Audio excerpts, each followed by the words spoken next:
네, 인사드리겠습니다. 사랑합니다. 네, 먼저 일부 예배 때 해남 학동교회 성도님들 오셨는데 교회 앞에 인사를 또 못 받으신 분 계셔서 우리 형제자매들 한 번만 일어나서 인사 다시 한번 해주실래요? 5분의 성도님들이 이렇게 오셨습니다.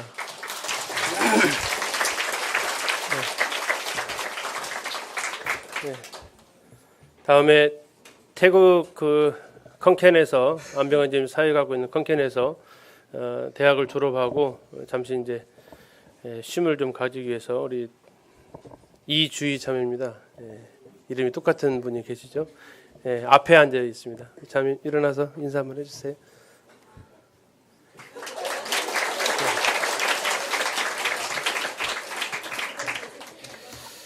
네. 주님 안에서 좋은 교제 시간들이 되시기를 기도합니다. 또 우리 일부 예배드렸던 우리 형제자매들은 못 보셨을 것 같은데 우리 고청희 자매랑 결혼할 형제가 왔는데 갔나요? 예. 여튼 기도해 주십시오. 예. 우리 청년들한테 인사 안 하고 가면은 발바닥을 많이 맞을 텐데.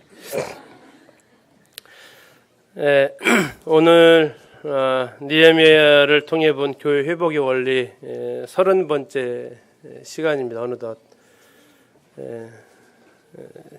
2015년 8월 달에 시작을 했었습니다. 그때 이제 이 본문을 시작하면서 8월 15일 날이 광복절이었는데 광복을 넘어 회복으로 이렇게 말씀을 드리면서 시작했던 것이 느헤미야였었는데요. 어느덧 30번째 시간 그리고 그 마지막 시간이 되겠습니다. 느헤미야가 총 13장까지 있는데 오늘 그 13장을 같이 살펴보려고 합니다. 13장의 제목을 무엇으로 지을까 하다가 The End, No End라고 이름을 지었어요. 성경에 보면 참 끝나지 않는 책들이 몇 권 이렇게 있습니다. 구약에서 대표적으로 끝나지 않는 책, 뭔가 뒤에 더 있을 것 같은 책이죠. 그게 이제 시편입니다. 시편은 150편까지 있는데도 불구하고 끝난다라는 느낌이 들지 않습니다. 그것은 곧 우리의 삶에서 계속해서 시편은 지어지고 있고 시편은 우리의 삶 속에서 계속해서 노래되어지고 있습니다. 매일매일 새로운 하나님을 향해 찬양하는 시들이 나오고 있고 또 그 시들의 노래를 붙여서 찬송으로 또 나오고 있죠. 아마 주님 오시는 그날까지 그 시편은 계속 되어질 것입니다. 그리고 신약의와 상권을 꼽으라고 한다면 그건 아마도 사도행전일 것입니다. 사도행전은 느낌이 마지막 절을 읽어보면 끝나는 것 같지가 않습니다. 그 사도들의 행전 또는 성령의 그 행전은 지금 이 순간까지 역시 성령께서 이 땅에서 이제 사역을 마치시고 하늘로 우리 교회들을 이끌고 가시는 그 순간까지 그 성령의 행전은 끊이지 않을 것입니다. 그리고 그 성령의 행전을 또한 우리의 삶으로 우리 성도님들이 지금 써가고 계시기도 합니다. 우리 형제자매들께서 성령을 행하시는 그 일들은 하나님의 성령 행전에 사도행전에 또한 기록이 되어질 것입니다. 그리고 이제 또 한 가지 끝나지 않는 책의 느낌을 받는 것이 여기 느헤미야가 그렇습니다. 느헤미야를 마무리를 오늘 하게 될 텐데요. 이게 끝이 아니다라는 생각을 하게 되고 그 뒷이야기가 더 궁금한 이런 책이 또한 느헤미야가 되겠습니다. 그래서 제목을 이렇게 지어봤는데요. 우리는 11장부터 12장 그리고 13장 초반까지 지난번에 살펴보았습니다. 그들이 하나님 앞에 굳은 언약으로 맹세하고 그 맹세에 서명하고 하나님 앞에 이제 하나님 말씀대로 살아가겠습니다라고 그들이 언약을 한 다음에 예루살렘 성 안에 누가 머물 것이냐 이런 가운데서 자원하는 자들이 인도자들이 있었고 제비 뽑아서 남는 사람도 있었지만 그 중에서 백성들의 축복을 받으면서 자원함으로 예루살렘 성에 들어가겠다고 했던 그런 믿음의 모습들을 보았고요. 그런 가운데 그들의 이름이 계속해서 쭉 길게 나열되어지는 것을 또 우리는 보았습니다. 그러면서 그들이 이제 하나님 앞에 성벽 봉헌식을 하기 위해서 그들이 정결한 모습으로 하나님 앞에 서게 되는데, 정결과 청결의 차이점을 한번 질문 드렸었죠. 정결이 뭐였습니까? 하나님 앞에 설 수 있는 상태가 되는 것. 그래서 하나님 앞에 예배자로 설 수 있는 준비가 되어지는 그런 가운데서 그들이 하나님 앞에 예배드리면서 살게 되었고, 그러는 가운데서 그들이 하나님 앞에 즐거이 감사하며 찬송하는 삶을 그들이 살아가는 모습들을 이렇게 보았습니다. 그리고 나서 그들이 계속해서 이제 하나님의 전을 버려두지 않겠다고 그들이 약속했기 때문에 하나님의 전에 필요한 것들을 하나님 앞에 드려서 그들이 하나님의 전을 이제 보호하면서 함께 살아가겠다는 약속하는 헌신의 모습을 보았고, 13장 1절부터는 그들 가운데 섞여 사는 무리들에 대해서 분리하는 이런 모습들을 통해서 하나님의 말씀에 따라서 구별된 삶을 살아가겠다라는 그들의 모습을 이렇게 볼 수 있었습니다. 자, 오늘은 이제 13장, 느헤미야 13장 4절부터 마지막 31절까지의 말씀을 이렇게 보게 되겠는데요. 이 말씀을 이제 느헤미야를 정리를 하는 과정 속에서 한편으로는 그랬습니다. 한편으로는 화도 좀 나고요. 말씀을 이렇게 정리하는데 화도 좀 나고, 한편으로는 굉장히 우울해지기도 하고, 또 한편으로는 하나님 앞에 죄송스럽기도 하고, 여러 감정들이 이렇게 교차를 했습니다. 어쩌면 이 모습이 바로 내 모습이기 때문에 더 화가 나기도 하고, 이스라엘 백성들이 어쩜 그렇게 이렇게 쉬이 변할 수 있을까라는 모습 속에서 참 우울해지기도 하고 하는 모습이었습니다. 작심삼일 들어보셨나요? 무슨 뜻이죠? 마음 먹은 것이 3일을 가지 못한다. 자, 작심삼일을 이길 수 있는 방법은 뭐죠? 매일 작심삼일을 하면 된다고 그러죠. 매일 작심삼일을 하면 된다고 합니다. 매일매일 주님 앞에 새로운 마음을 가지면 된다고 해요. 왜요? 사람의 이 마음이라는 것이 3일을 넘기기 어렵다라는 거죠. 우리 어른들이 삶을 살아오다 보니까 내가 하나님 앞에서 어떤 선한 소원을 갖고 하더라도 이게 사흘 넘기기가 쉽지 않다. 그래서 우리가 수요일날 집회를 하는 거 아니겠습니까? 주일날 마음 먹은 거 3일 가기 힘드니까 수요일날 다시 리프레시하고, 금요일날 나오셔서 또 한 번 하시고, 근데 일주일 동안 안 하시고 사시는 분들 대단하신, 안 되실 텐데, 아무튼 하나님 앞에서 우리의 마음이 한 번 마음 먹어서 이게 1년 가고 10년 가고 한다면 얼마나 좋겠습니까? 그런데 하루에 식사를 3끼 드시듯이 안 먹으면 금방 또 배고파지잖아요. 삼시기가 된다고. 우리가 삼시가 될 필요가 있잖아요, 건강을 위해서. 그런데 중요한 것은 하나님 앞에서, 하나님 말씀 앞에서 우리가 오늘 하나님 앞에서 선한 소원을 두고 정말 하나님 이렇게 살 수 있도록 도와주십시오라고 기도했는데도 불구하고 때로는 예배당 문을 나서면서 또는 집에 돌아가서 그 다음날 월요일날 눈 뜨고 이게 주일날 그 먹었던 마음 자체가 다시 원위치로 돌아가 있는, 그래서 다시 하나님 앞에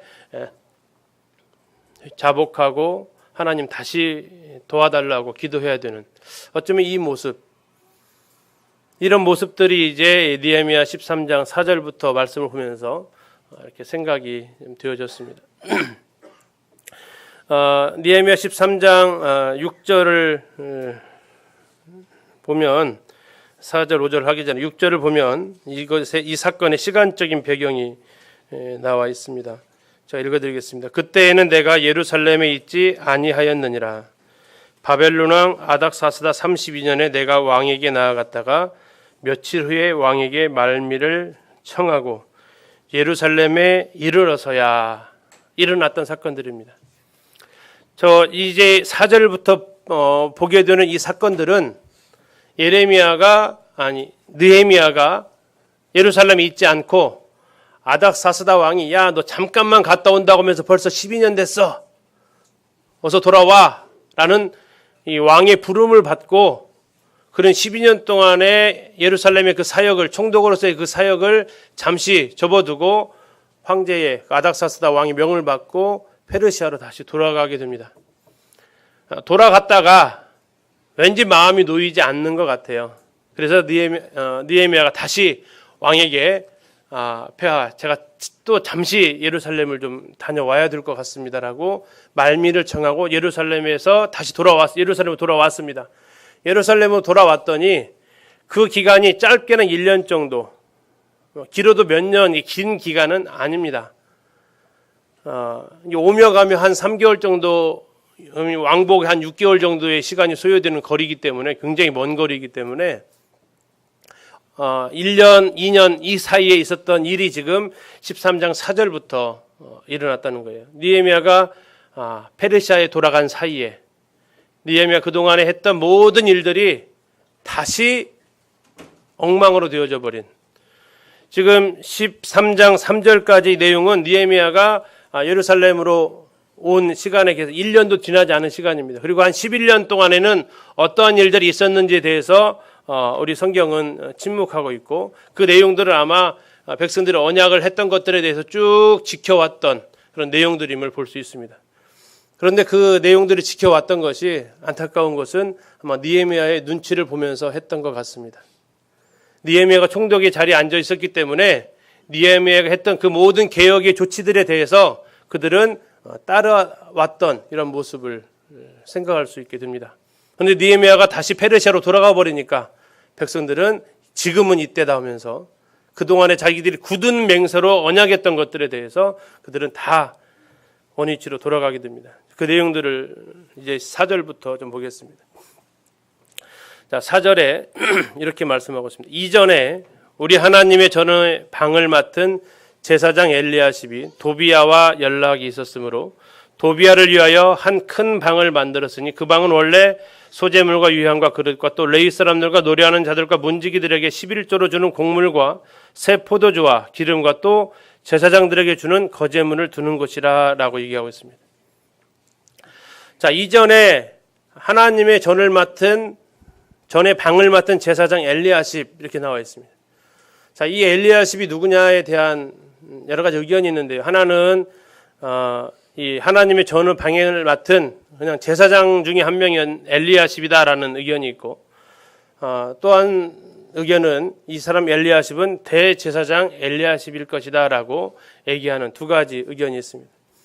잘 아시는 대로 대제사장 엘리야십은 성벽 공사할 때 제일 먼저 팔을 걷어붙이고 나온 사람입니다. 그런데 과연 이게 누구냐? 저는 이제 개인적으로 이 사람은 그냥 제사장이었다고 분별을 합니다. 그 이유는 대제사장은 이러한 어떤 한 구역의 일을 맡아보는 그런 사람은 아닙니다. 그 성전에 관련된 총괄하는 그런 책임을 가진 사람이지, 대제사장이 하나의 성전 안에 있는 방 몇 개를 책임지는 사람이다라고는 생각되어지지 않고, 또 하나는 이 사람이 대제사장인 경우에는 항상 앞에다가 호칭을 대제사장 엘리야십이라고 같은 13장에서 기록을 하고 있습니다. 엘리야십이 13장에서 또 한 번 나오는데 그때는 대제사장 엘리야십이라고 이렇게 거명을 하고 있습니다. 어떻게 됐든 어쨌든 이 제사장 엘리야십이 도비야와 굉장히 친한 각별한 친근 관계를 가지고 있었다라는 것입니다. 자, 이 도비야는 잘 아시죠? 느헤미야가 이 성벽 공사할 때 사마리아 사람 산발랏하고 계속해서 이 예루살렘 성벽에 대해서 방해를 해왔던 적입니다. 적. 예루살렘에 있었던 이 사람들에 대해서 계속해서 방해를 해왔던, 비웃었던, 회유했던 대적입니다. 그런데 제사장이, 다른 일반 백성들도 아닌, 레위인도 아닌 제사장이 이 도비야하고 계속적으로 연락을 주고받았다는 거예요. 계속적으로 가깝게 지냈다는 것입니다. 모든 민족의 공통된 공공의 적이었던 이 아람 사람 도비야하고 계속적으로 연관을 맺으면서 살게 되었는데, 느헤미야가 페르시아로 돌아가자마자 이 자기가 맡은 권한이 있었습니다. 그 권한은 뭐냐면 성전에 있는 방들이 꽤 많이 이렇게 있었습니다. 특별히 그 방 중에서 창고 역할을 하는 방들이 있었어요. 5절에 보면은 그 방은 원래 소재물과 유향과부터 해가지고 그 하나님 앞에 예배 드릴 것들을 쌓아놓는 방이었습니다. 또 그 방은 레위인과 제사장들에게 돌아갈 몫을 보관하는 그런 방이었습니다. 그런데 그 방을 갖다가 싹 몇 개를 갖다가 헐어버리고 칸막이를 다 나누고 그곳에다가 도비아의 방을 내주었다는 것입니다. 자, 큰 방을 만들었다는 것은 방이 여러 개가 이렇게 있었는데 그것을 갖다가 사이를 다 헐어버리고 몇 개를 묶어가지고 하나의 방을 제공한 것입니다. 그런데 13장 1절에 이런 말씀이 있습니다. 13장 1절에 그날 모세의 책을 낭독하여 백성에게 들렸는데 그 책에 기록하기를 암몬 사람과 모압 사람은 영원히 하나님의 총회에 돌아오지 못한다 했습니다. 자, 이 도비아는 어디 사람이라고요? 암몬 사람이었습니다. 자, 암몬 사람은 영원히 여호와의 총회에 들어오지 못한다라고 이렇게 하나님 말씀에 기록되어 있었는데 이 제사장이라는 사람이 하나님의 말씀을 어겨버렸어요. 그리고 자기의 친분 관계를 위해서 암몬 사람 도비아를 향해서 방 하나를 제공했는데 자, 그에게 방을 내어주기 위해서는 원래 있었던 소재물, 위향, 그릇, 곡물들 이거 다 어떻게 했을까요? 다 치워버려야죠. 그래야만이 도비아를 위해서 방을 하나를 내어줄 수 있다는 것입니다. 자, 그때는 아까 말씀드린 대로 느헤미야가 페르시아에 가버린 사이에 이런 일들이 이제 진행이 됩니다. 느헤미야는 페르시아에 갔다가 며칠 후에 돌아왔다고 합니다. 근데 그 며칠 후가 정말 우리나라에 뭐 이렇게 하루, 뭐 일주일 이런 기간이 아니고 이 원어로 보게 되면 레게츠 야밈이라고 해서 날들의 끝이다. 그래서 그 1년의 끝이다라고 해석할 수 있습니다. 다시 말해서 이 하나님 그 아닥사스다하고 머물기로 했던 그 해의 끝이 될 수도 있고 갔던 그 해의 끝이 될 수도 있습니다. 어쨌든 그 기간이 길지는 않았다는 얘기입니다. 느헤미야가 페르시아에 갔던 그 기간이 길지는 않았다는 거예요. 자, 길지 않아서 그것이 다시 들어왔는데 느헤미야가 얘기하죠. 그때는 내가 예루살렘에 있지 않았다. 예루살렘이 없을 그 틈에 엘리야십이 도비아를 위해서 방을 내어준 겁니다. 7절을 보시면 예루살렘에 이르러서야 엘리야십이 도비아를 위하여 하나님의 전뜰에 방을 만든 악한 일을 안지라라고 되어 있습니다. 예루살렘에 돌아와 보니까 성전을 버려두지 않겠다고 했던 그들이 그리고 그 중에 그 책임자인 제사장이 암몬 사람 도비아를 위해서 성전 뜰에 있는 방을 몇 개를 합해가지고 그의 대적 도비아를 위해서 방을 하나 만들어줬는데 느헤미야는 이것을 가리켜서 악한 일이었다라고 얘기합니다. 자, 도비아는 지금 자기가 하고 있는 일을 무슨 일이라고 생각했을까요?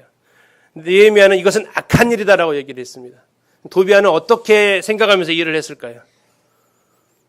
악한 일이라고 생각했을까요? 자기가 도비아를 위해서 제사장 엘리야십이 도비아를 위해서 방을 만들어주면서 자신은 무슨 생각을 하면서 했을까요? 그에게 인터뷰를 해봐야겠죠. 도대체 무슨 생각으로 하셨습니까? 도대체 당신은 무슨 생각으로 그 일을 하셨습니까? 그러면 그는 아마 악하다고 얘기하지 않을 것입니다. 이것은 우리가 전체적으로 주변에 있는 민족과 평화하기 위해서 한 것이다. 이것은 내 고유 권한이다. 라고 하면서 어떤 핑계를 댈 것입니다. 그러나 하나님께서는 이것을 악한 일이다라고 말씀하고 계십니다. 자, 그래서 느헤미야가 이제 한 행동을 취하는데요. 내가 심히 근심하여 도비아의 세관을 그 방 밖으로 다 내어 던졌다라고 얘기하고 있습니다. 심히 근심했다라고 말하고 있습니다. 심히 근심했다에 쓰여진 이 야레라는 이 단어는 산발랏이 예루살렘 성벽 공사 중에 군사를 일으켜서 이 예루살렘 성벽을 공격하겠다라고 이 소문이 돌았을 때 느꼈던 그 근심과 똑같은 단어입니다. 느헤미야는 아비야가 성전 방을 차지하는 이 일에 대해서 그는 그 정도로 위험함을 느꼈다라는 것입니다. 그럴 수도 있지. 뭐 그 사람의 고난이니까. 그럴 수도 있지. 주변과 평화롭게 지내려면. 그런 상황의 인식이 아니라 이것은 굉장히 위험한 일이다. 하나님 말씀을 정면으로 반박한 암몬 사람은 결코 여호와의 총회에 들어오지 못한다고 하나님 말씀하셨는데 그 암몬 사람이 성전 안에 뜰에다가 지금 아주 보기 좋게 방을 딱 차지하고 있는 이 모습은 그에게는 매우 근심이 되는 모습이었습니다. 우리의 삶 속에서 근심할 것에 대해서 근심하지 않는 경우들이 있습니다. 내가 하고 있는 일들에 대해서 하나님은 그거 악하다 하시는 일들이 있어요. 그런데 내 눈에는 그게 어떻게 보여요? 악해 보이지가 않아요. 하나님께서 그거 너 죄악이다 하시는데도 내 마음에서는 어떻게 반응해요? 그럴 수도 있는 거 아니에요? 뭐 다 그렇게 할 수도 있잖아요. 이렇게 반응을 보일 수 있다는 것입니다. 근심하지 않습니다. 고린도서에서는 하나님을 뜻에 따라 하는 근심의 유익에 대해서 말씀하고 있는데, 하나님의 말씀에 따라 하는 근심의 유익을 말씀하고 있는데, 하나님의 말씀이 비춰봐서 내 행동, 내가 하고 있는 모습에 대해서 근심하지 않아요. 자, 근심하지 않으면 어떻게 될까요? 아무 일도 일어나지 않습니다. 느헤미야가 이 일에 대해서 근심하지 않았으면 어떻게 했을까요? 뭐 도비하고 악수했겠죠. 오랜만입니다. 어찌 내가 건축해놓은 성벽 보기 좋습니까? 했겠죠. 그러나 느헤미야는 이것은 악한 일이고, 그렇기 때문에 이것은 하나님 앞에 근심해야 될 일이다라고 그는 판단을 하게 됩니다. 덮어두고 넘어갈 일이 아니다라고 그는 판단하게 됩니다. 그래서 그는 도비아의 세간을 그 방 밖으로 어떻게 했어요? 다 내어 던져버렸습니다. 마치 이것은 예수님께서 성전에 찾아오셔가지고 환전상들, 동물 파는 사람들의 그 상을 뒤엎은 모습을 연상하게 합니다. 내 아버지의 집으로 장사하는 집을 만들지 말아라. 이 성전은 만민의 기도하는 집으로 너희들은 강도의 구례를 만들고 있다라고 지금 책망하십니다. 그분의 요한복음 2장에서는 그러한 모습을 가리켜서 하나님의 전을 사모하는 열심이 자신을 삼켰다라고 표현하고 있습니다. 느헤미야는 이 모습 속에서 그것은 하나님 앞에서 그는 고통을 느꼈습니다. 심히 근심을 느꼈어요. 그리고 모든 세간을 다 방 밖으로 내어 던집니다. 그리고 명령합니다. 그 방을 어떻게 하라고요? 정결하게 해라. 자, 정결은 말씀드렸습니다. 뭐였죠? 하나님 앞에 드릴 수 있는 상태로 다시 되돌려놔라. 그래서 거기에다가 속죄의 의식을 하면서 그 방을 깨끗하게 합니다. 그리고 하나님의 전의 그릇과 소재물과 유향을 다시 그리로 들여놓았습니다. 자, 다시 들여놓았다는 얘기는 뭡니까? 원위치 시켰다는 거예요. 원위치 한다는 것은 뭡니까? 있어야 할 곳에 있을 곳을 두는 거예요. 그리고 있으면 안 되는 것을 그 자리에서 치우는 것입니다. 다시 작심삼일 했던 이 모습이 다시 돌아가는 겁니다. 저는 이 회개라는 단어를 보면서 좀 생각을 좀 해보게 되었습니다. 도대체 회개가 뭘까? 회개가 뭘까를 하면서 세례 요한이 외쳤던 회개에 합당한 열매를 맺으라라는 그 말씀을 생각했습니다. 자, 회개에 합당한 열매. 회개를 하면 거기에 맞는 열매가 맺힌다고 했는데, 그 회개에 합당한 열매가 뭔가 하고 누가복음을 봤더니 세리들이 찾아옵니다. 선생님, 우리는 어떻게 회개하라고 하셨는데 우리는 어떻게 회개해야 됩니까? 자, 이때 세례요한이 했던 말이 뭐예요? 세리한테 요구했던 게 뭐죠? 네, 정한 세 유예는 받지 말라. 그럼 잘 생각해 보세요. 그게 대단한 거예요? 당연한 거예요? 대단한 거 아니에요? 당연한 거예요? 당연한 거예요.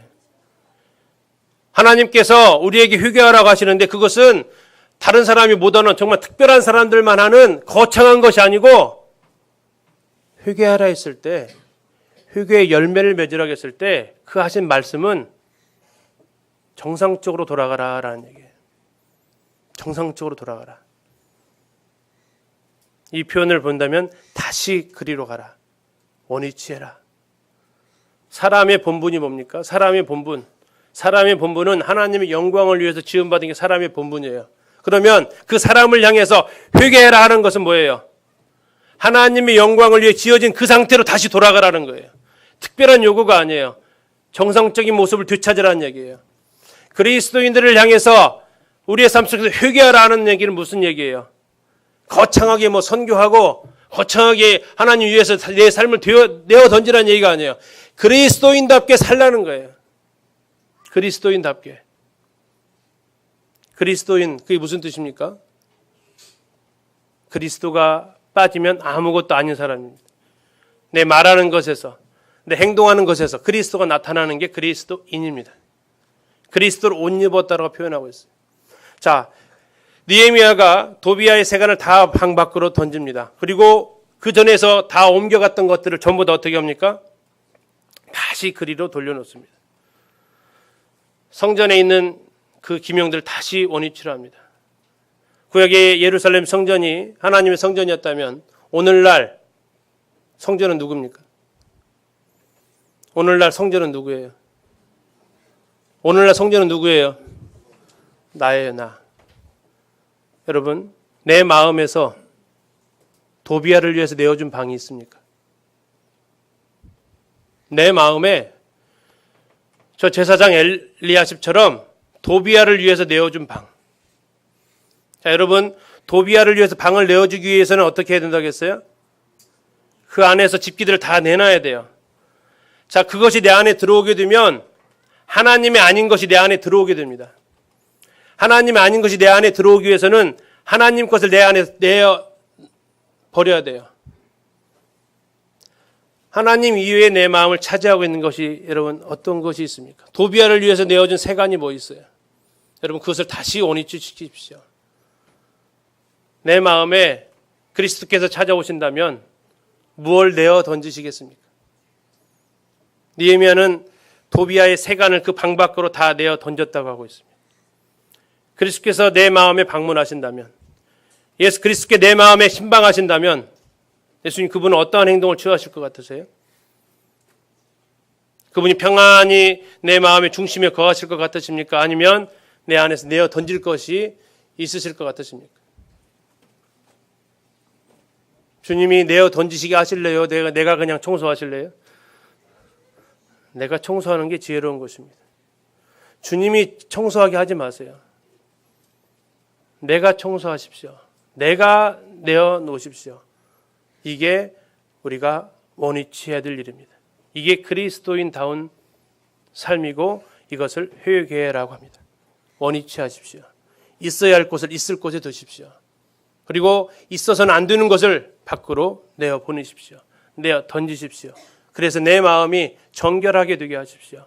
예수 그리스도가 계실 만한 곳이 될 수 있게끔 하는 것이 첫 번째 우리가 회복되어져야 될, 다시 회복되어져야 될 성전의 회복입니다. 자, 두 번째, 느헤미야는 내가 또 알아본즉 레위 사람들이 받을 몫을 주지 아니하였으므로 그 직무를 행하는 레위 사람들과 노래하는 자들이 각각 자기 밭으로 도망하였기로 내가 모든 민장들을 꾸짖어 이르기를 하나님의 전이 어찌하여 버림받았느냐 하고 그 레위 사람을 불러 모아 다시 제자리에 세웠다라고 얘기하고 있습니다. 자, 알아보았다라고 있습니다. 알아보았다. 자, 도비아를 저렇게 세관 안에 들일 정도 되면 이건 정상적인 모습이 아닌 거죠. 내 삶에 하나님이 아닌 것이 자리를 차지하고 있다라면 이미 내 삶은 정상적인 것이 아니에요. 그러면 여러분 알아보셔야 돼요. 뭘 알아봐요? 하나님 말씀과 잘못 띄워져 가고 있는 거, 하라고 한 것을 안 하고 있는 거, 이거 알아보셔야 돼요. 자, 느헤미야가 알아봤어요. 알아봤다고 하는데 여러분 관심을 좀 두셔야 되는 거예요. 관심 두지 않으면 아무 일도 일어나지 않습니다. 내가 또 알아본즉 레위 사람들이 받을 몫을 주지 않았어요. 레위 사람들한테 11조를 줘야 되는데 그래서 레위 사람들이 그것을 11조를 통해서 그들은 일하지 않고 하나님의 성전을 돌아보는 일을 하게 되는데 그들에게 11조를 주지 않았어요. 그러니까 그들이 어떻게 했습니까? 자기들이 다 각기 자기 밭으로 도망했대요. 자기 밭으로 가서 일했다 했으면 괜찮을 텐데 뭐라고 표현했어요? 도망갔대요. 이 도망이라는 단어가 봤더니 위험한 곳으로부터 떠나는 것을 도망이라고 합니다. 그러니까 이 레위인들이 지금 어느 상황까지 이르렀다는 얘기입니까? 굶어 죽을 상황까지 이르렀다는 얘기예요. 두 가지입니다. 하나는 제사 드리러 안 왔기 때문에 제사를 드리면 거기에서 그 제물의 일부를 제사장 레위인들이 취할 수 있습니다. 두 번째, 11조를 드리지 않았기 때문에 그들에게 있어서 수입이 없어진 거예요. 그래서 그들이 어느 정도로까지 갔냐면 굶어 죽을 상황까지 간 겁니다. 그래서 그들은 도망간 거예요. 도망갔다는 얘기는 싫어서 떠나는 게 아닙니다. 위험하니까 떠나는 이런 상황 가운데 들어가게 됩니다. 생계 위협을 느꼈다는 거예요. 그때 느헤미야가 민장들을 부릅니다. 자, 그리고 내가 모든 민장들을 꾸짖었다고 얘기합니다. 자, 민장들을 왜 꾸짖었을까요? 민장들을 왜 꾸짖었을까요? 잘못했으니까 꾸짖었겠죠. 그죠? 무슨 잘못했을까요? 레위인들이 이렇게 하나님 앞에 도망갈 때까지 아무 일도 하지 않은, 솔선수범하지 않고 백성들에 대해서 11조를 바치는 이런 일들에 대해서 뭐 하지 않았던 거예요? 그들이 앞장서지 않았고, 아니 그들부터 안 했다라는 거예요. 있는 사람이 안 하네? 그럼 우리도 안 하지 뭐. 그러면서 민장들을 꾸짖습니다. 뭐라고 꾸짖어요? 하나님의 전이 어찌하여 버림받았느냐. 자, 그들이 앞에서 무슨 약속을 했습니까? 내가 다시는 하나님의 전을 버려두지 아니하리라 약속했어요. 그런데 지금 이 상황은 하나님의 전을 지키던 레위인들이 전부 다 떠나버렸어요. 하나님의 전을 버려두었어요. 하나님의 전을 어찌하여 버림받았느냐. 불과 1년 전에 그들은 하나님의 전을 버려두지 아니하리라고 10장 37절 39절까지 그들은 서원을 했어요. 그런데 민장들부터 안 했어요. 그래서 민장들부터 꾸짖습니다. 주요 책임이 거기에 있었어요. 그래서 여기서 또다시 등장하는 단어가 다시입니다. 다시. 레위 사람들을 불러 모아 다시 제자리에 세웠다. 회복입니다. 회개입니다. 아까 원위치 하는 거죠. 있어야 할 곳에 있게 두는 것. 회개입니다. 두 번째 회개해야 될 것이 11조의 회복입니다. 하나님의 것을 하나님께 드리는 이 일에 소홀해지는 것. 이것을 우리는 회복해야 됩니다. 그리고 그 일에 민장들의 책임이 있듯이 앞선 사람들의, 1차적으로는 그 부모들에게, 2차적으로는 교회의 그 책임 맡은 자들에게 그 책임이 돌아간다는 것입니다. 느헤미야 이 내용들을 쭉 보면서 가슴 아픈 것은 이스라엘 백성들이 하나님을 떠나가는 이 일에 책임자들이 그 일에 앞섰다는 것입니다. 자, 우리는 아까 도비아를 방 안에 들였던 사람이 누구였어요? 제사장이었습니다. 기억하십시오. 두 번째 11조를 안 바치는 것에 앞장했던 사람이 누구였습니까? 민장이었습니다. 자, 그래서 이제 이에 온 유다가 곡식과 새 포도주와 기름의 11조를 하나님 앞에 드립니다. 그리고 거기에다가 이제 창고지기를 삼아요. 누구를 창고지기로 삼느냐? 충성된 자를 창고지기로 삼습니다. 그들이 해야 될 일은 바로 이 11조를 레위인들에게, 제사장들에게 분배하는 일을 맡기는 것입니다. 민장들만 다시 회복되어지는 것이 아니라 전체가 다시 하나님 앞에 하나님 것을 드리게 됩니다. 그리고 그것을 계속해서 할 수 있도록 책임자를 세우는데, 책임자를 세울 때 지혜롭게 행합니다. 제사장 중에서 1명, 서기관 중에서 1명, 레위 사람 중에서 1명, 서로 견제하면서 서로 분배 문제로 어려움이 없도록 이렇게 일꾼들을 세웁니다. 그리고 그들을 세운 이유는 이는 그들이 충직한 자로 인정됩니다라고 얘기하고 있습니다. 하나님의 것을 제대로 나눠줄 수 있는 것을 성경에서는 충성된 종이다라고 표현하고 있죠. 어쨌든 이렇게 하면서 그들이 다시 한번 11조의 회복을 합니다. 자, 14절을 보면서 개인적으로 눈물이 났습니다. 내 하나님이여, 이 일로 말미암아 나를 기억하옵소서. 내 하나님의 전과 그 모든 직무를 위하여 내가 행한 선한 일을 도말하지 마옵소서. 왜 제 마음에 눈물이 있었냐면, 느헤미야가 이렇게 했을 때 누가 좋아했을까요? 도비아의 세간을 다 내어 쫓을 때 엘리야십의 얼굴 표정은 어땠을 것 같으세요? 11조의 문제 앞에서 민장들을 꾸짖을 때 그 민장들의 표정은 어땠을 것 같으세요? 좋았을까요? 별로 좋지 않았을 것 같아요. 그 가운데서 느헤미야는 사람을, 백성들을 돌아볼 수 없었습니다. 그의 눈은 이제 하나님만을 바라보면서 이 일을 행해 나갑니다. 내 하나님이야. 사람을 보면 뭐 굳이 저렇게까지 해야 돼? 넘어오는 거 아니야? 저 권력 남용 아니야? 이런 소리가 안 들렸겠습니까? 아, 느헤미야 잘한다 하면서 박수 칠 사람이 얼마나 있었겠어요? 그때 느헤미야는 얘기합니다. 나를 기억해 달라고. 무엇을요? 내 하나님의 전을 위해서 행한 선한 일을, 그리고 하나님의 전의 모든 직무를 위해서 내가 한 일들을 기억해 달라고 합니다. 사람이 아니라 하나님 앞에 이것을 기억해 주십시오. 하나님은 아시지 않습니까? 하나님 기억해 주십시오. 그리고 또 하나 부탁합니다. 이거 도말하지 마십시오. 하나님 잊지 말아 주십시오. 우리 성도님도 하나님 앞에 무엇이 기억되어졌으면 좋겠습니까? 다시 말해서 하나님께서 기억하시는 일은, 하나님께서 기억하시는 일은 하나님의 전을 위해서 한 일들입니다. 하나님의 전에 그 모든 직무를 위해서 행한 일들입니다. 하나님과 관계되어진 것들을 하나님은 기억하십니다. 그리고 그것을 잊지 않으십니다. 자, 다음 세 번째 개혁 조치입니다. 회복입니다. 그때 내가 본즉 유다에서 어떤 사람이 안식일에 술틀을 밟고 곡식단을 나귀에 실어 운반하며 포도주와 포도와 무화과와 여러 가지 짐을 지고 안식일에 예루살렘에 들어와서 음식물을 팔기로 그날에 내가 경계하였고, 지금 또 뭘 어긴 거예요? 안식일을 어겼습니다. 내가 본즉 했어요. 본즉. 그건 히브리어 말로 라라는 단어입니다. 이것은 세밀하게 관찰했다는 얘기예요. 이 문제 분명히 또 있을 거야, 이거. 또 봤어요. 봤더니 이제 그날이 마침 안식일인데, 안식일에 보니까 유대인들이 술틀을 밟고 있어요. 그래가지고 그걸 짐을 옮겨가지고 팔고 있어요. 자, 무엇을 범했습니까? 안식일을 범했습니다. 안식은 두 가지 개념이 있다고 했습니다. 창조의 주 하나님을 기억하는 것, 구속주 하나님을 기억하는 것. 자, 예루살렘 안에서 밖에서 이 안식일들이 다 범해지고 있었는데 15절은 예루살렘 안에서의 상황, 안과 밖에서의 상황이 기록되어져 있습니다. 유대인들의 안식일을 어깁니다. 두로 사람들에 의해서 안식일을 어겨요. 안식일이 완전히 어지럽혀져 버렸습니다. 자, 이때 느헤미야가 한 행동을 보십시오. 내가 유다에 누구를 꾸짖습니까? 누구를 꾸짖어요? 귀인들을 꾸짖습니다. 자, 첫 번째 사건은 누가 잘못했죠? 제사장 엘리야십. 두 번째 사건은 누가 잘못했어요? 민장들. 세 번째 사건은 누가 잘못합니까? 귀인들.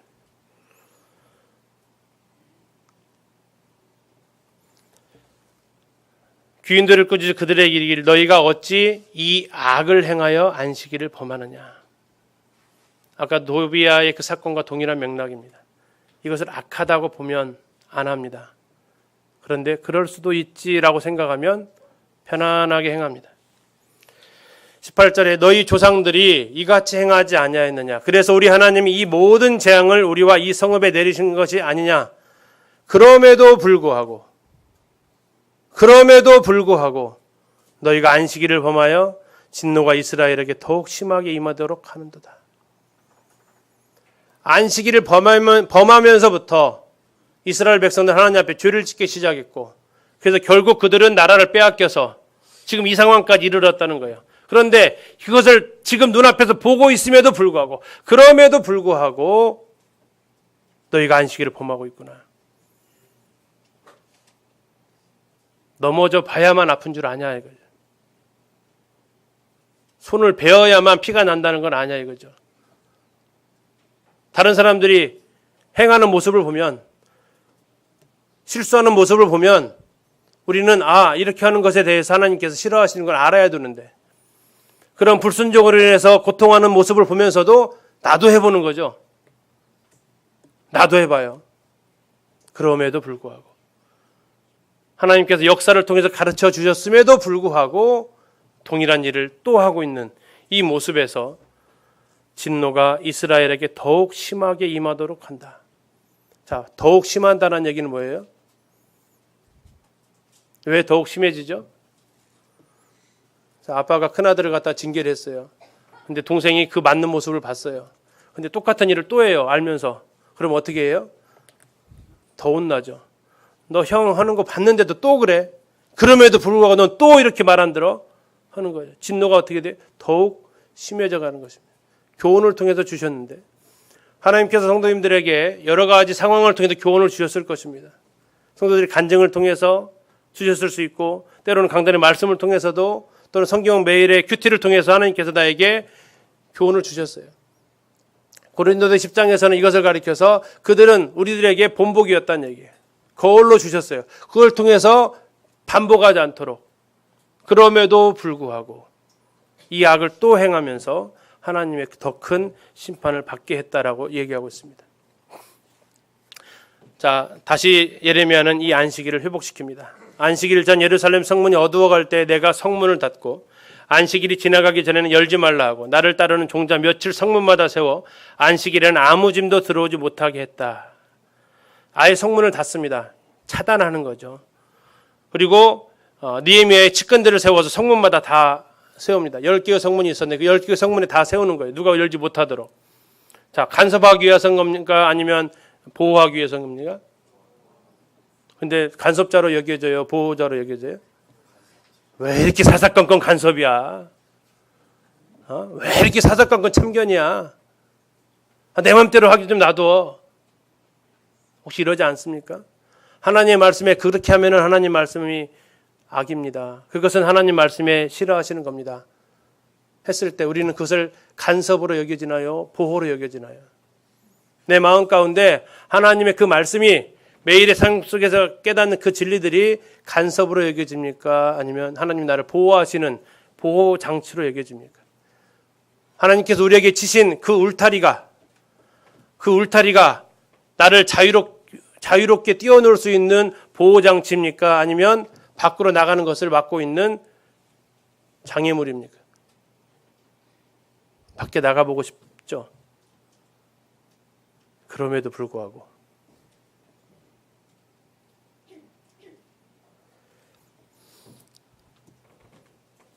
그랬는데 어떻게 해야 됩니까? 바로 반응이 나타나는데요. 장사꾼 들고 각양 물건 파는 자들이 한두 번 예루살렘 성 밖에서 잡니다. 사탄은요, 포기를 바로 하지 않습니다. 끊임없이 그들을 또 성실합니다. 우리의 성실함을 뛰어넘습니다. 그들은 계속해서 방해합니다. 그래서 느헤미야가 21절 얘기합니다. 내가 그들에게 경계하여 이르기를 너희가 어찌하여 성 밑에서 사느냐 다시 이같이하면 내가 잡으리라 하였더니 그 후부터는 안식일에 그들이 다시 오지 않았다. 다시가 지금 몇 번 나왔어요? 몇 번 나왔어요? 3번 나왔어요. 3번. 도비아의 방을 정결케 할 때 다시 원위치 시켰고, 두 번째는요 11조 문제 앞에서 다시 레위인들을 원위치 시켰고, 세 번째는요 이 안식일을 다시 원위치 시킵니다. 회개란 하지 않을 일을 안 하는 겁니다. 안식일에 해서는 안 되는 일을 안 하는 거예요. 특별한 게 아니에요. 특별한 노력이 필요하다는 게 아닙니다. 내 정체성 깨닫고 안 하는 거예요. 할 일 하는 거고.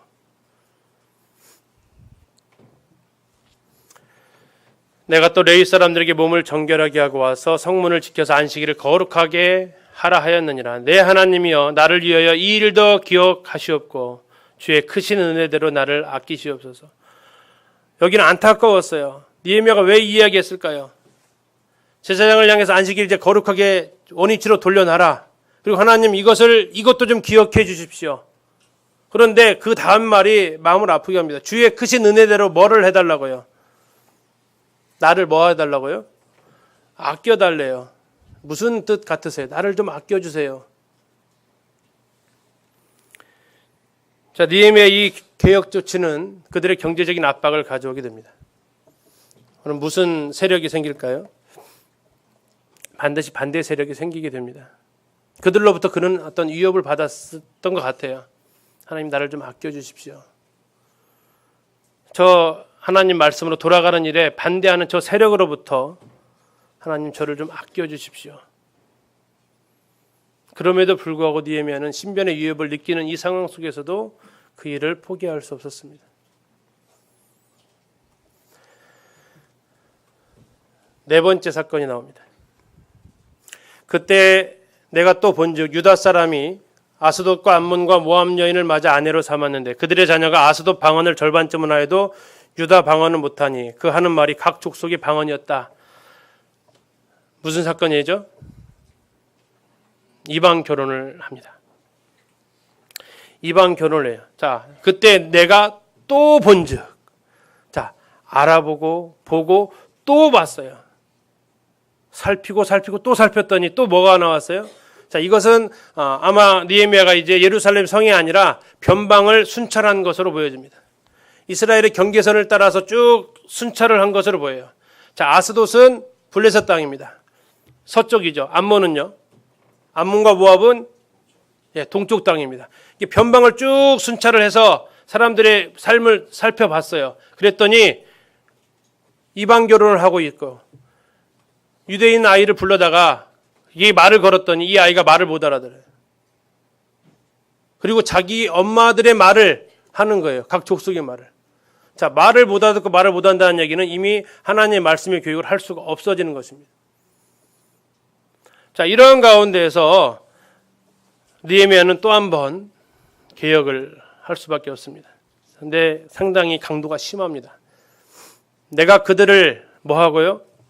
책망하고, 두 번째는 저주하며, 세 번째 그들 중 몇 사람을 때리고, 네 번째 그들의 머리털을 어떠세요? 몇 번째까지는 참으시겠어요? 예? 첫 번째? 첫 번째까지는 참으시겠어요? 느헤미야는 책망하고 저주하고 때리고 뽑고, 뽑았다는 얘기는 머리털을 밀어버렸다는 얘기입니다. 너희는 너희 딸들을 그들의 아들에게 주지 말고 너희 아들들이나 너희를 위하여 그들의 딸을 데려오지 아니하겠다고 하나님 가리켜 맹세해라. 책망했다는 것은 하나님 율법에다가 고소하는 것입니다. 너 하나님 말씀에 비춰서 이것은 악이다라고 책망한 거예요. 두 번째, 그 하나님께서 레위기나 신명기를 통해서 하신 말씀이 있어요. 네가 이 율법을 어기면 이러한 벌을 받을 것이다라고 저주하는 것입니다. 이 저주는 개인적인 저주가 아닙니다. 하나님 율법을 어긴 것에 대한 저주예요. 이런 심판이 있을 것이다. 그리고 때리고 뽑습니다. 분노하는 거죠. 너희는 너희 딸들을 그의 아들들에게, 책임이 누구에게 있어요? 부모에게 있어요. 그 책임이 부모에게 있어요. 첫째는 그때 당시의 혼인 문화는 부모들에 의해서 이루어진 혼인 문화였습니다. 그렇기 때문에 그 책임이 1차적으로 부모들에게 있었어요. 오늘날은요. 오늘날은 부모들에게도 있고 요즘은 본인들에게 더 많아요. 부모에게 하면 너희는 너희 딸들을 그의 아들들에게 주지 말고라 한다면 오늘날은 그 청년들을 향해서 너는 라고 말하는 거예요. 그 책임의 결정권을 누가 가지고 있느냐. 거기에 대해서 하나님께서는 절대 안 하겠다고 하나님을 가리켜 맹세해라. 하나님을 가리켜 맹세하라는 얘기는 하나님의 백성으로서의 정체성을 네가 지켜야 된다. 불러내었더니 섞이지 말라고 불러내었더니 와가지고 섞여버렸어요. 이게 하나님께서 책망하시는 모습입니다. 그런데 안타까운 것은 이 사건도 백성들의 역사 속에 기록되어졌었던 하나님의 심판이 있다는 얘기죠. 또 이르기를 옛적에 이스라엘 왕 솔로몬이 범죄했습니다. 이게 솔로몬이 아내를 몇을 뒀어요? 700명에다가 첩이 300명, 도합 1000명의 처첩을 거느렸습니다. 자, 그러면서 온갖 이방의 종교들을 다 수입했어요. 여자만 데려온 게 아니라 그 종교까지 같이 다 수입해서 들어와가지고 결국 그가 하나님의 사랑을 입은 자였어요. 표현하기를 그는 많은 나라 중에 비길 왕이 없이 하나님의 사랑을 입었는데 이방 여인이 그를 범죄하게 했다고 말하고 있습니다. 그러면서 말하기를 너희가 이방 여인을 아내로 맞아서 이 모든 큰 무엇을 행해요?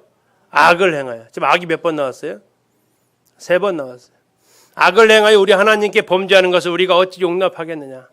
이것은 이방인과 섞이는 것은 하나님께 악을 지은 것이기 때문에 용납되어지는 것이 아니라는 것입니다. 장로가 허락해 준다고 이게 될까요? 그건 아니에요. 장로가 하나님의 말씀을 어길 권한이 있어요? 없어요. 그거 어기는 그 순간 그는 장로가 아니에요. 장로님이 좀 잘 좀 봐주시면 됩니다. 이렇게 하시는 그 말이 안 되는 거예요. 왜요?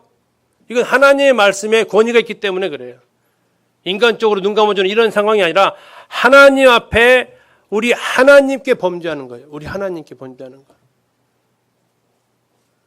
예를 들어서 여기 광유 형제가 있는데 광유 형제한테 누가 잘못을 했는데 내가 내가 용서해 줄게 가. 그러면 광유 형제 기분이 어떨 것 같아요? 여기 강희가 한 대 때렸는데 내가 강희가 너 용서해 줄게 가. 광유가 괜찮지 하고 오면 어떨 것 같아요? 기분이. 지금 나한테 잘못했는데 다른 사람 용서해 줘버려요. 어떻게 돼요? 황당하죠. 지금 잘못을 누구한테 했다고요? 우리 하나님께 범죄했다고 했어요. 그런데 내가 그걸 용납해줘요? 해줄 수가 있어요? 권한이 없어요. 그런 권한이. 그래서 하나님 앞에 용납되어질 수 없는 것이다 라고 얘기합니다. 그런데 안타까운 것은 이 일의 모델이 누구냐? 대제사장 가문이었다는 거예요.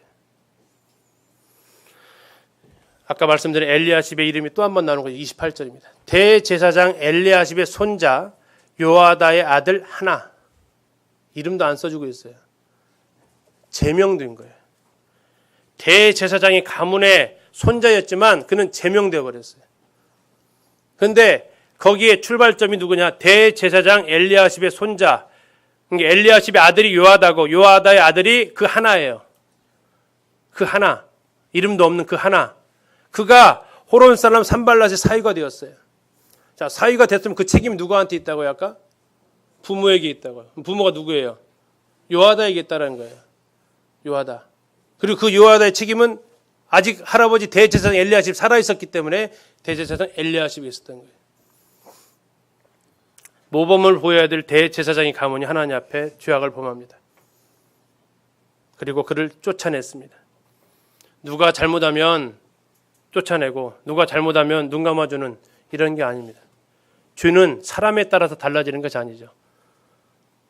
죄는 그 지은 죄에 따라서 징계가 결정되어지는 것이지 그 죄를 누가 지었느냐에 따라서 벌의 종류가 달라진다면 이것은 공의롭지 못한 거죠.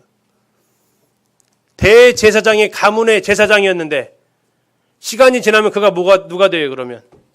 자, 엘리야십이 죽으면 요아다가 대제사장이 되죠. 요아다가 죽으면 그 하나가 대제사장이 돼요. 그러면 대제사장 될 사람이니까 봐줘요? 아니요. 이름도 기록하지 않고 쫓아버렸어요. 이름도 기록하지 않고. 느헤미야가 대제사장의 얼굴을 생각했으면 어떻게 했을까요? 대제사장의 이 행동, 대제사장 엘리야십은 이런 모습을 보면서 그가 어떻게 했을까요? 사람의 얼굴을 보면 일을 못하겠죠. 그래서 얘기합니다. 느헤미야가 내 하나님이여 그들이 제사장의 직분을 더럽히고 제사장의 직분과 레위 사람에 대한 언약을 어겼사오니 그들을 기억하옵소서. 여러분 우리가 잘한 것도 기억되지만 제발 이건 하나님 기억 안 했으면 좋겠는데 하는 것을 기록되어지고 있습니다. 제사장의 직분을 망각합니다. 자신의 신분을 망각해요. 그리고 자기에게 맺어진 그 언약을 잃어버립니다. 그리고 거기에 대한 것은 하나님 앞에 반드시 기록이 되어집니다. 내가 이와 같이 그들에게 이방 사람을 떠나게 하여 그들을 깨끗하게 하고 또 제사장과 레위 사람의 반열을 세워 각각 자기 일을 맡게 하고 또 정한 기한에 나무와 처음 익은 것을 드리게 하였사오니 내 하나님이여 나를 기억하사 복을 주옵소서. 이야기는 이렇게 끝납니다. 복을 주옵소서 끝나요. 끝나는 것 같아요. 뭐가 더 있을 것 같아요. 뭐가 더 있을 것 같아요. 뒤가 궁금해요. 근데 느헤미야는 여기서 끝이 납니다.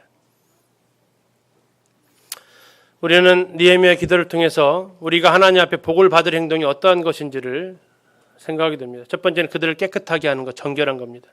두 번째는 각각 자기 일을 맡게 하는 것, 자신이 해야 될 은사대로 섬기는 것을 하나님께서 복을 주십니다. 세 번째는 하나님께서 나에게 주신 것을 다시 돌려드리는 여기에 헌신에 대해서 하나님께서 복을 주십니다. 그리고 느헤미야는 이것만 바라보고 갑니다. 쉬웠을까요? 결코 쉽지 않은 길입니다. 정리하겠습니다. 느헤미야는 페르시아에 돌아갔다가 와서 하나님 앞에 이 네 가지의 회복을 다시 합니다. 다시. 성전의 회복. 내 마음에 도비아를 내어준 새가 있으면 내어 던지셨으면 좋겠습니다. 아니 좋겠다는 게 아니고 내어 던져야 합니다. 두 번째, 하나님의 것을 여전히 내 것처럼 하고 있다라면 하나님의 것은 하나님께 돌려드려야 됩니다. 그것이 내 물질일 수도 있고 내 시간일 수도 있고 내 열정일 수도 있습니다. 세 번째, 안식일을 우리는 기억해야 됩니다. 하나님을 알고 나의 창조주요 나의 주인 되신 그분을 알고 섬겨가는 우리의 예배의 삶이 회복되어져야 됩니다. 우리들의 정체성이 회복되어져야 됩니다. 거룩함에 대한 정체성. 우리는 성도입니다. 성도, 거룩한 무리입니다. 에클레시아입니다. 불러낸 무리입니다. 이방과 섞여서는 안 되는 우리들입니다. 그런데 안타까운 것은 성전 11조 안식일 거룩함에 있어서 네 가지 전부 누가 책임을 묻습니까? 성전은 제사장이었고 11조는 민장이었고 안식일은 귀족이었고 귀인들이었고 거룩함은 대제사장이었습니다. 개인적으로 많은 부담을 느낍니다.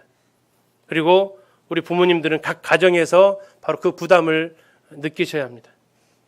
장로들과 집사들과 소그룹을 맡은 그 리더들은 교회 안에서 이 부담감을 지어야 합니다. 지고 싶든 지기 싫든. 거기에 대한 책임이 백성에게 돌리는 것이 아니라 때로는 잘못한 당사자가 그 리더일 수가 있고 그 장로일 수가 있고 더 나아가서 그들의 잘못까지도 책임을 감당해야 될 것이 또한 그들의 몫이기도 한 것 같습니다. 니에미야를 정리하면서 느끼게 되는 것은 부흥의 모습은 한 번 일어났다고 해서 오래 가는 거 아니다라는 것이었습니다. 한 번 바뀌었다고 해서 그것이 지속되는 것도 아니다라는 것이었습니다. 교회 분위기가 한 번 밝아졌다고 해서 그것이 오래 가고 지속되는 것이 아니다라는 것이었습니다. 청년들에게 가끔씩 이야기하는 것이 청년들의 이 좋은 분위기 오래 가지 않는다. 저주인가요? 제 예언이 틀렸으면 좋겠습니다. 오래 가지 않습니다. 하나님 말씀을 떠나 있을 때, 우리 청년들이 하나님 말씀 읽지 않을 때 이것은 금방 깨어집니다. 우리가 하나님 말씀 앞에서 그대로 서 있지 않을 때 이것은 사상 누각입니다. 금방 무너집니다. 올라가는 데는 굉장히 힘들어도 내려올 때는 한순간입니다. 이것은 우리가 계속 되어지는 회복을 통해서 다시 안 됐다고요? 예, 다시 하시면 돼요. 원위치로 돌아갔다 다시 원위치로 되돌리시면 돼요. 작심 3일 되기 전에 작심 2일 해가지고 계속해서 우리의 마음이 하나님의 말씀으로 늘 새롭게 주일날 받은 말씀으로 며칠 살아가세요? 그날 사시면 끝입니다. 월요일날은 월요일에 말씀 있는 거예요. 이것으로 일주일 살려고 하지 마십시오. 한 끼 점심 잘 먹었다고 해서 그 다음 저녁 드시던가요? 저는 안 돼요. 그러나 하루도 안 드시는 분 안 계시죠? 하루까지 되던가요? 안 되죠? 왜요? 이것은 매일매일 우리가 섭취해야 될 하나님 말씀입니다. 네, 다음부터는 이제 사도행전에 대해서 살펴보면서 교회 회복이 아니라 그러면 성경에서 말하고 있는 교회 모습은 어떠한 모습인지를 사도행전을 통해서 살펴보려고 합니다. 기도해 주시면 감사하겠습니다. 감사합니다.